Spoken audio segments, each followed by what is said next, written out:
ॐ स्थापकाय च धर्मस्य सर्वधर्मस्वरूपिणे अवतारवरिष्ठाय रामकृष्णाय ते नमः।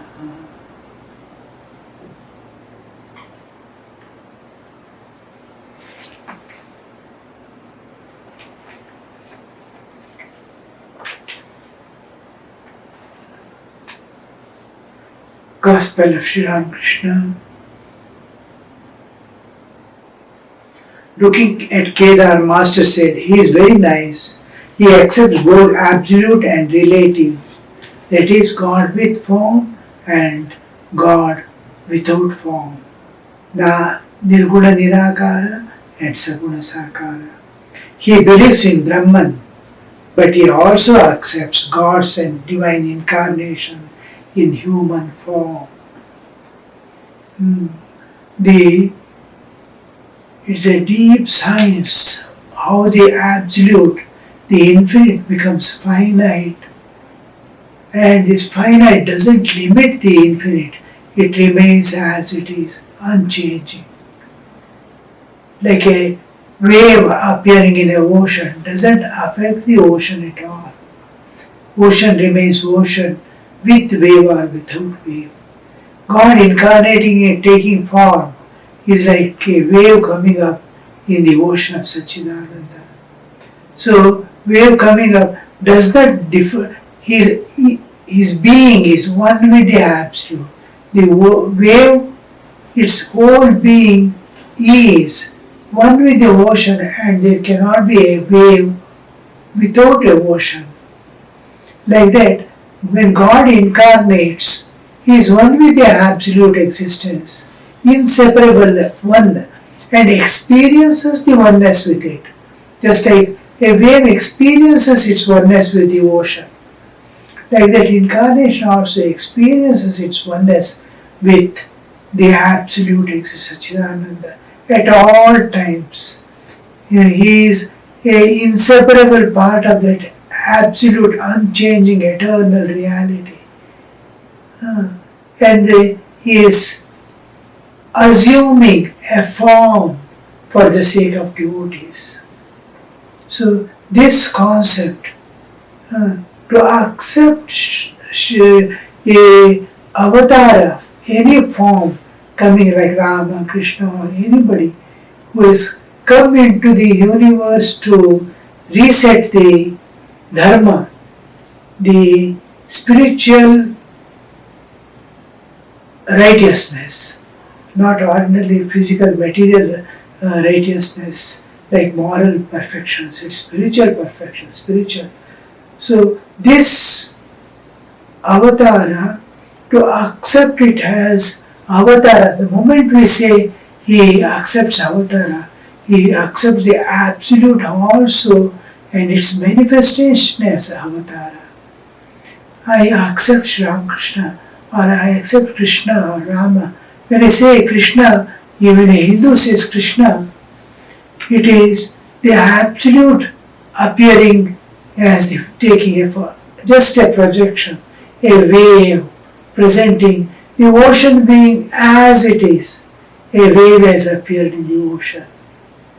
Like that, when we say Krishna, we don't differentiate it from the absolute, unchanging, eternal reality. That in that background we say Krishna. But when other religious people try to understand Krishna, they take name for Saguna Sakara only, leaving the Nirguna Nirakara behind. When we say Saguna Sakara also, the Nirguna Nirakara is behind it all the time. When you say image in a mirror, mirror is always accepted and mirror is always there behind. We cannot have an image without a mirror. Mirror was not there, only image was there. No, it cannot happen.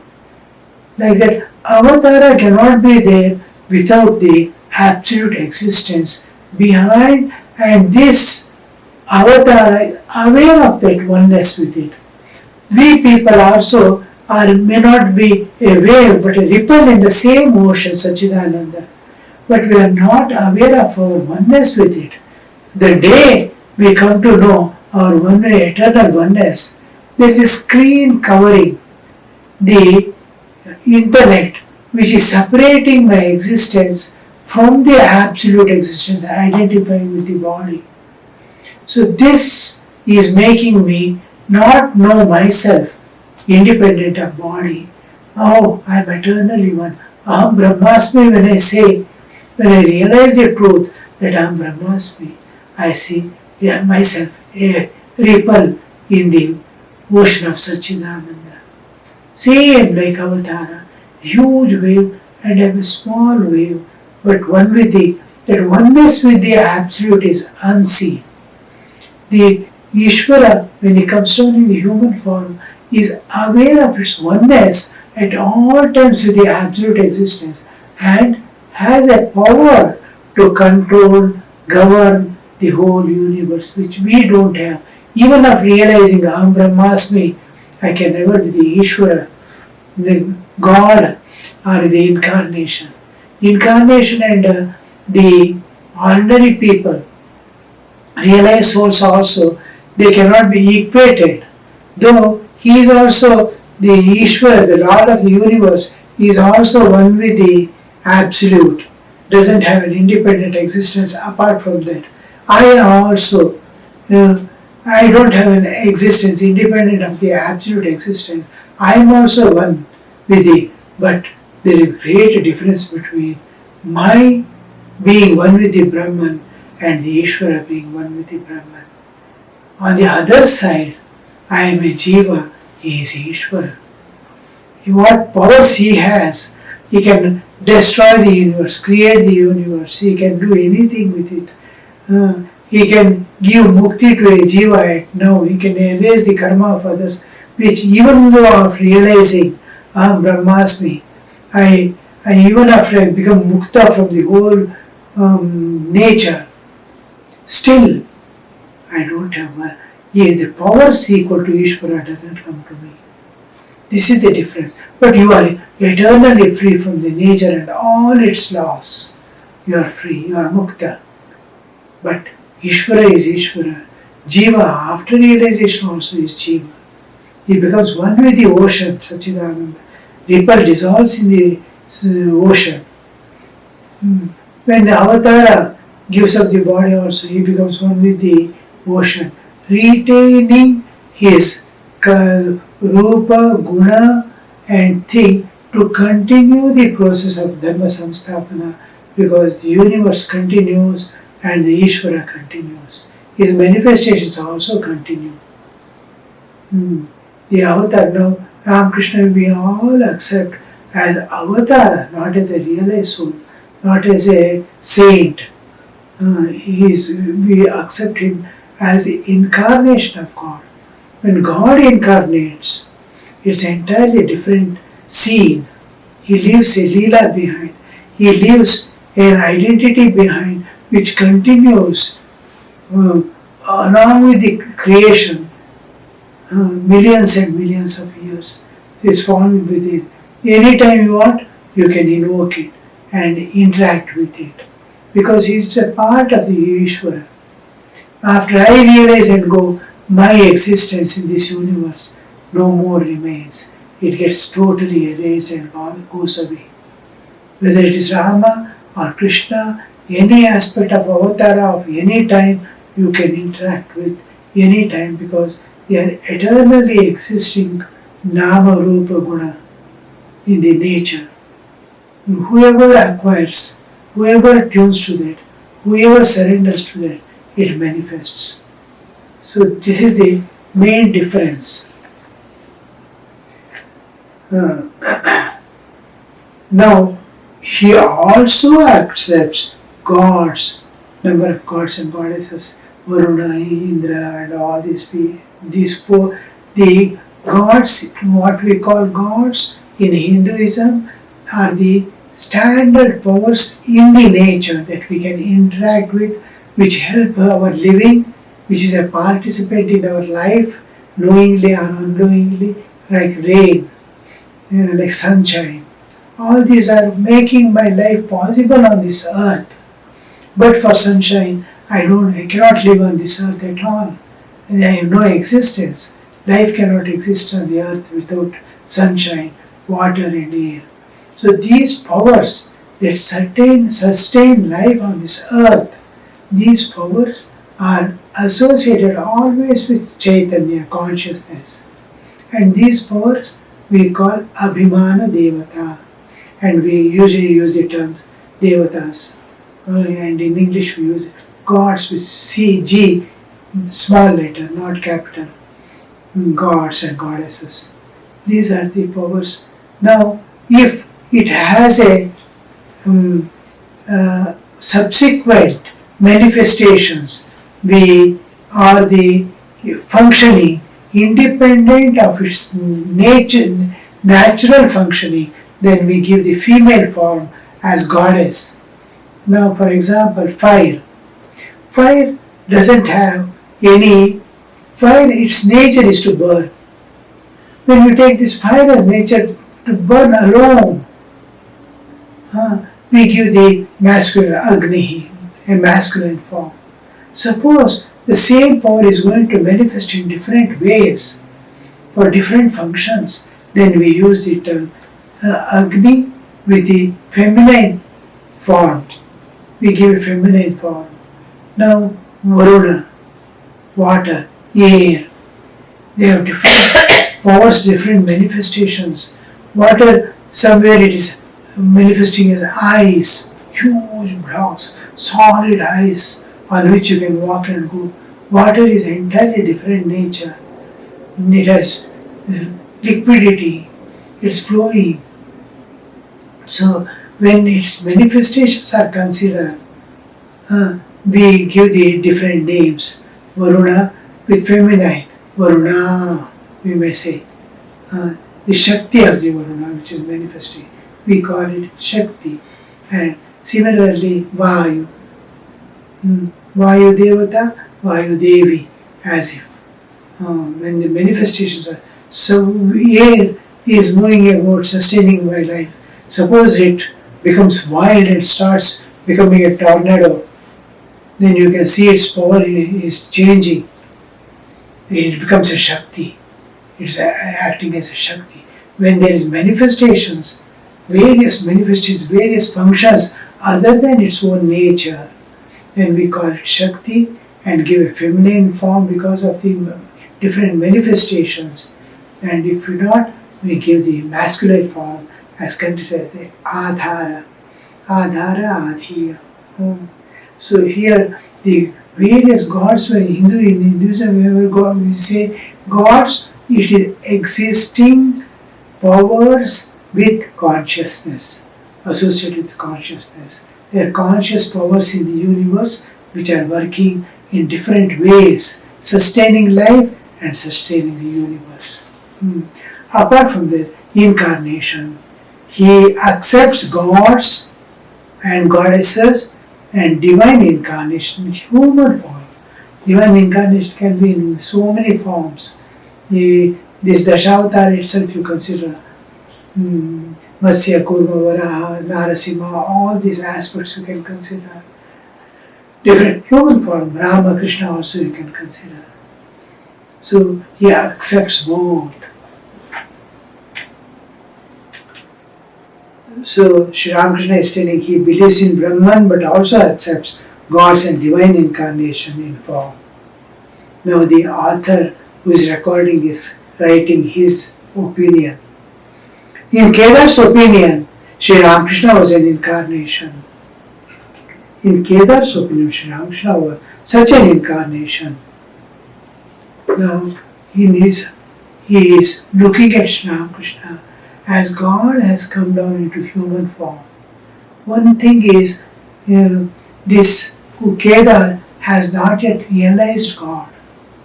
It is from the people who have realized God, who has identified Him as incarnation of God, wondering at Him, His life, His teachings, His awareness, His knowledge, His devotion. his functioning in the universe at various levels, seeing that the great souls who have realized God, who are passing, has certified and put a seal on him that he is incarnation of God. All that now, all the gurus that came to him, like Brahmani, Totapuri, all these people, they certified, yes, he is realized God. He is not only realized, but he is an incarnation of God. One who has come down as Rama, and Krishna has come down now in this form. So this is the only authentic source for us to understand what Sri Ramakrishna is. Apart from that, the rest is our belief. Now, the belief must have a substratum, adhara.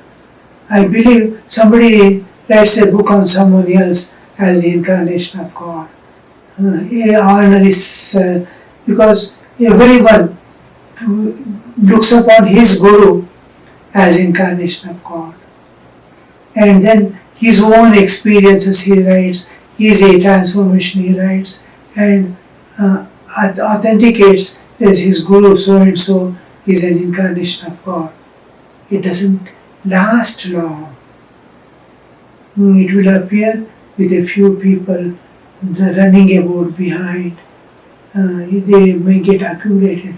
Slowly, that soul is not able to sustain their worship as incarnation, and slowly dwindles down this followers and this one, and that disappears. You see Buddha, how many millenniums passed, Buddha is Buddha only, accepted at all times by all people, whether they are followers of Buddhism or not.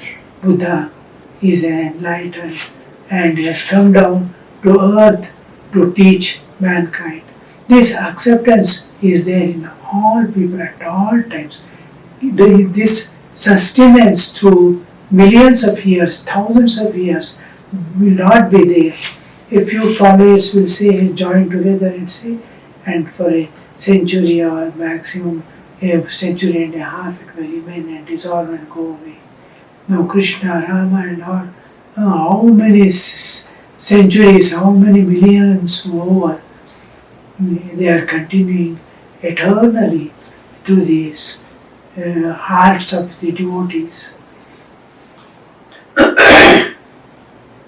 So, Kedar's opinion, Sri Ramakrishna was such an incarnation. Looking at Nitya, the master said to the devotees, he is in a lofty mood.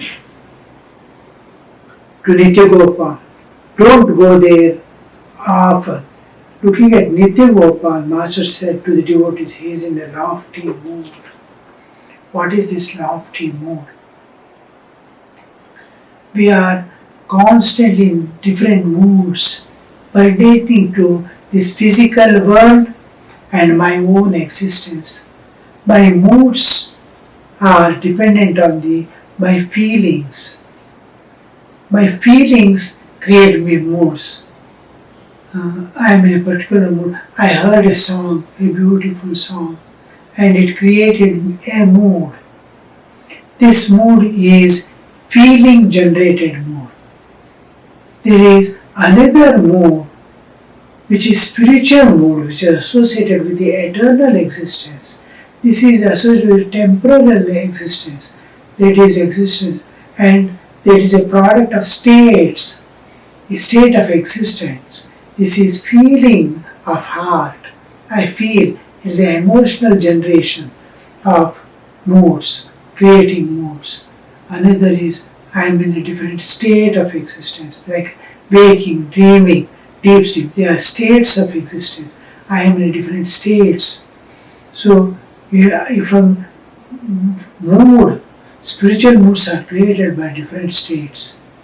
Now, when I enter into dream state, when I enter into deep sleep state, dream state, I say, dream state when I enter, my whole awareness, my level of thinking, my level of consciousness entirely changes. It is seeing a different world, dream world. It is looking at the dream world.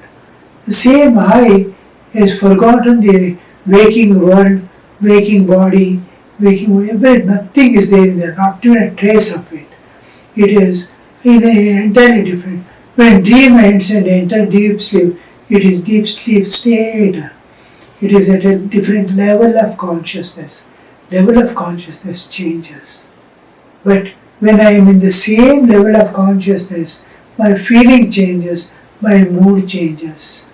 I enter into a different state and mood changes. This borderline is what is called lofty mood. Lofty mood is where we are transcending the nature's realm and trying to enter into the transcendental realm. Then it is lofty. And moods can be lowering down also. So I heard some news about my people. They are behaving like this. My children are going to school, and the schoolmaster rings up and tells the parents, "Oh, your children are doing like this." Then the mood created, feelings creates a mood created, dejected in life. Similarly, your children have got great marks and all, he is faring well. He stands first, there is a celebration for his marks and all that. How the parents' mood change and go to the higher level of joy, dejection and elation, elated mood. But this is within the particular realm of level of consciousness. Level of consciousness has not changed. Same physical level. One is downward, lower, one is higher, upward. The difference is only the direction and the quantity of mood. But here, when the lofty mood, it is transcending a particular state of existence, a level of consciousness, entering into the different level of consciousness. See, here Sri Ramakrishna is telling he is in a lofty mood. To Nitya Gopal, don't go there often. You may go once in a while. She may be a devotee, but she is a woman too. Therefore, I warn you. Here is an important warning that Nitya Gopal, to whom he is addressing, he is just a college boy almost. He may be entering or studying or maybe school going boy yet. He has not entered into college. But a true devotee of God, who could imagine, who could enter into lofty moods, means he is feeling the living presence of God with him. A woman devotee is to like him, feed him, and love him as Balagopala because of his moods, because of his purity, because of his innocence.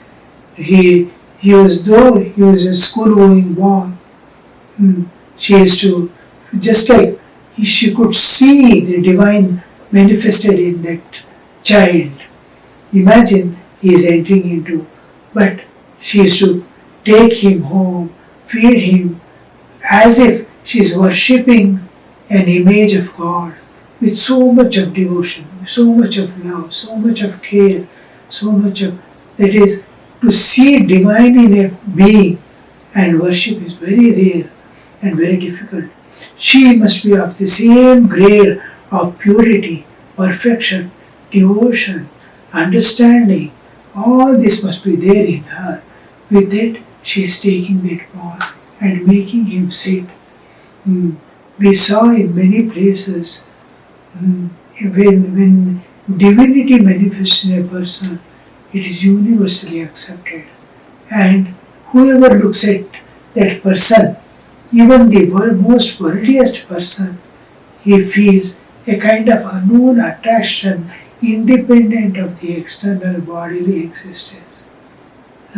He is immersed in enjoyments Still, when he sees a divine being, whether it's a child or a newborn baby or an old man, when he manifests the divinity, heart sees a different thing.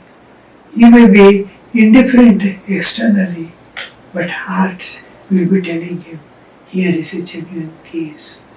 So this understanding, which is independent of the bodily existence, which is independent of normal way of thinking, awakens in a person seeing a divine person or a divine being, and a worshipful attitude awakens. A worshipful attitude generates in the heart, who it unconsciously bows down at the feet of that person, and externally he may be indifferent, he may not even bow down or daringly not look at that person also, but heart has already bowed down to his feet, because divinity is such a thing which makes every jiva to surrender.